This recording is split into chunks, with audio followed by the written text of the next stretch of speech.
Paul said the keyhole. Locks tell the truth. They click and catch and stick when they're tired of pretending. They give away secrets with small betrayals. A cylinder that turns too easily, burrs on a key that weren't there last week, the faintest metallic sigh when a door is closed by someone who doesn't live there. I listen with my hands. Brass is a language. Steel is a mood. I'm Nate. If you've passed me, you probably thought I was maintenance, guy with a canvas bag and a patience problem, until you notice the way I hold a key. Edge on the thumb, teeth toward the light like I'm reading a mouth. I started as a locksmith in college, tired of being broke, and stayed because it felt like a kind of priesthood. People invite you into their thresholds. You hear their lives press up against the other side of a door and decide if you're going to be mercy or law. Ray says my work is foreplay for the city. She's a photographer with a shoulder bag of lenses that turn strangers into confessions. We live in an apartment over a bakery that wakes us at 5 with butter and ambition. We tried monogamy like a suit we wanted to fit. It pinched at odd places, but what chafed wasn't the fabric, it was our honesty. Before, not after, Ray said, pencil stuck in her hair, darkroom stain on her fingers. No one in our bed ever. Tell me where your mouth has been before your mouth is on me. Don't make me small in my own house. So we wrote it down on the back of a delivery slip and stuck it to the fridge with a magnet shaped like a pear. Rules look noble on a refrigerator. They get lonelier in a pocket. The call that started everything came on a Tuesday with low clouds. A friend says you're discreet, a woman said, a voice like velvet draped over something sharp. My penthouse door has become temperamental. It refuses me like it thinks it knows better. She gave a name, Oriana Vale, that I'd seen under headlines and gala photos. Real estate, philanthropy, dresses that turn a staircase into a machine. The elevator ride up was a sermon in chrome. The penthouse opened onto glass and air, the river holding its breath below. Oriana stood by the door, barefoot, ankles crossed, the exact posture of someone who has made waiting look like a choice. Her dress was the kind that lets the room imagine it's the one taking it off. Her smile told me she had rehearsed not smiling more than the rest of us rehearse anything. "Show me how you coax it," she said, stepping aside. "It's not a cat," I said, kneeling to the lock. "It's a conversation." I pulled the cylinder, set it in my palm, and spun the plug with a follower while my other hand found the tiny pin that had shaved itself into mischief. She watched my hands the way people watch card tricks, waiting to accuse magic. I replaced the worn top pins with spool stacks, rekeyed to the cuts she already had. Wealth hates new habits, and fitted a new strike plate that made the door meet itself with more dignity. "Better?" I asked, standing. She put her hand on the knob, turned. The door operated like a gentleman holding his temper. "Men rarely improve when given attention," she said, "but this does." She looked up at me, eyes laughing before her mouth had permission. "Do you teach?" "Locks or men?" I said. "Keys," she said, stepping closer, lowering her voice as if there were an audience we were doing this for. "How they think, what they forgive." "I consult for properties," I said. "Audit the points where strangers think the city owes them access." I should have said no. I should have said yes to an invoice and no to everything else. Instead, I said, "Come by the shop after hours. I'll show you how a cylinder makes up its mind." That night I told Ray the truth. I called Oriana a client and then a woman and then said her name. Ray leaned against the counter, hands wrapped around a mug that steamed like a mood.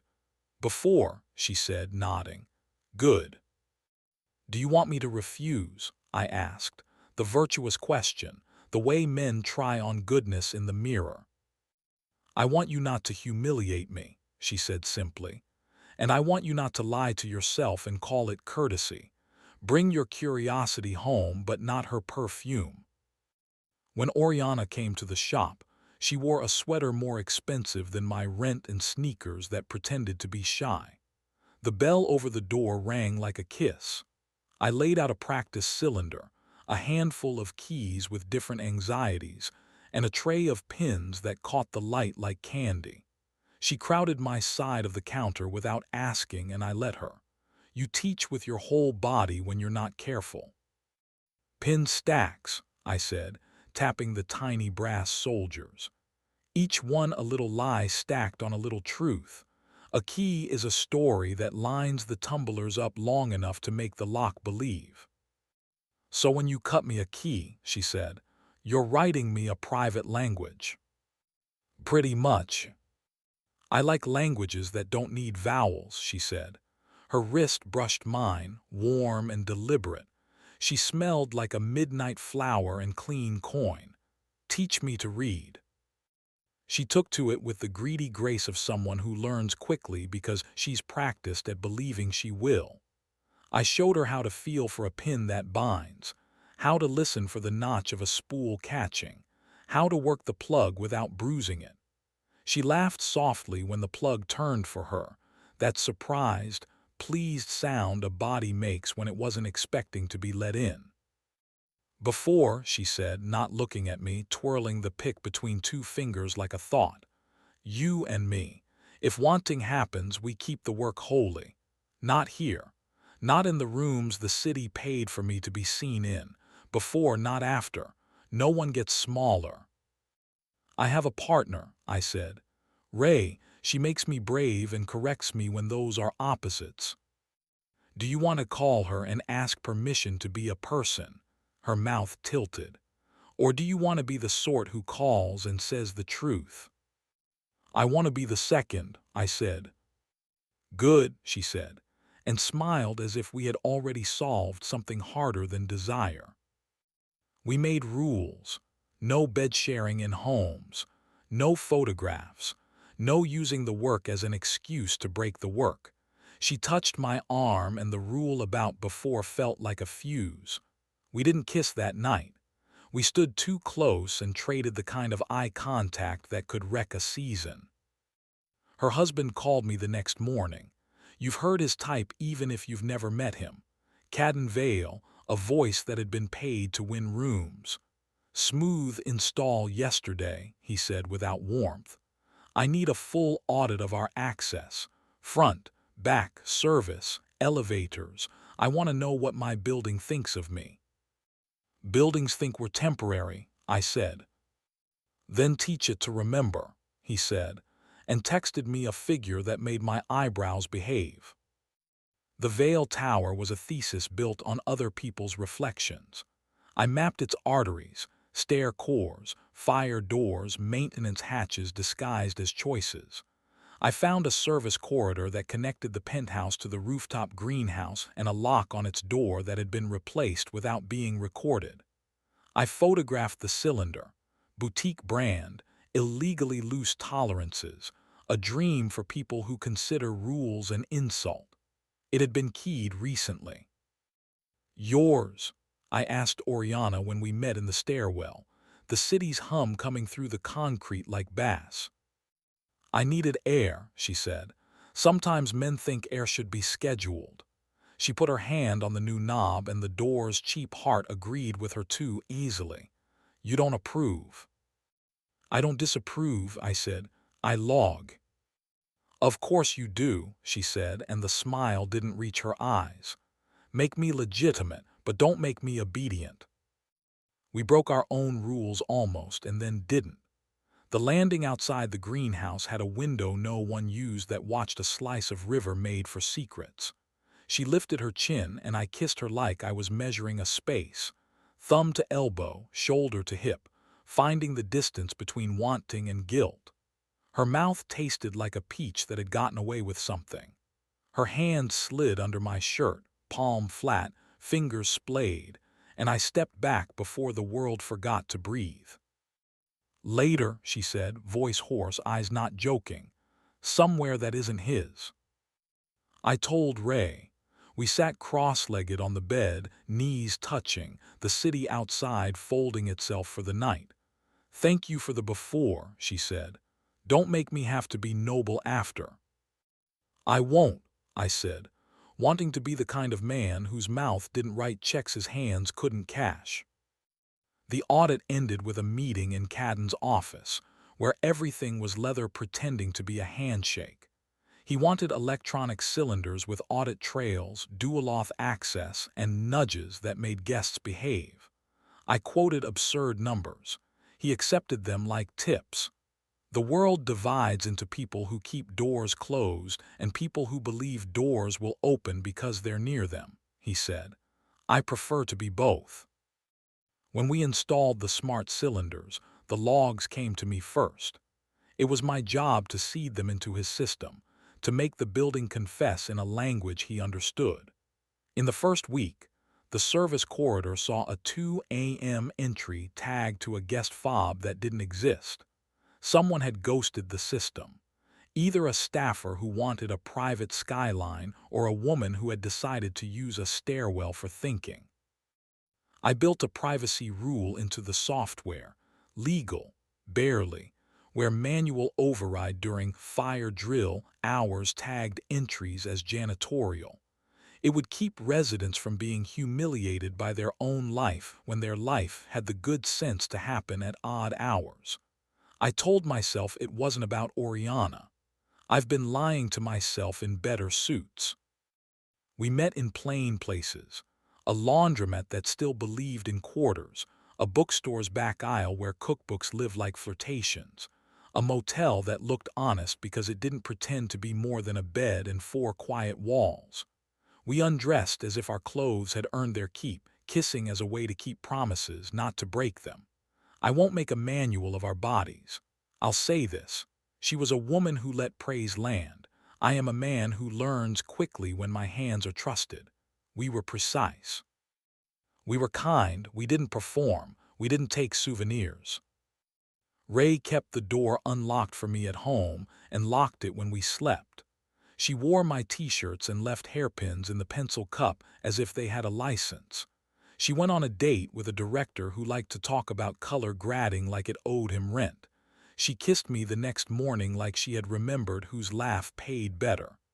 "Don't bring her smell to our pillow," she warned softly. "It's the little humiliations that rot a house."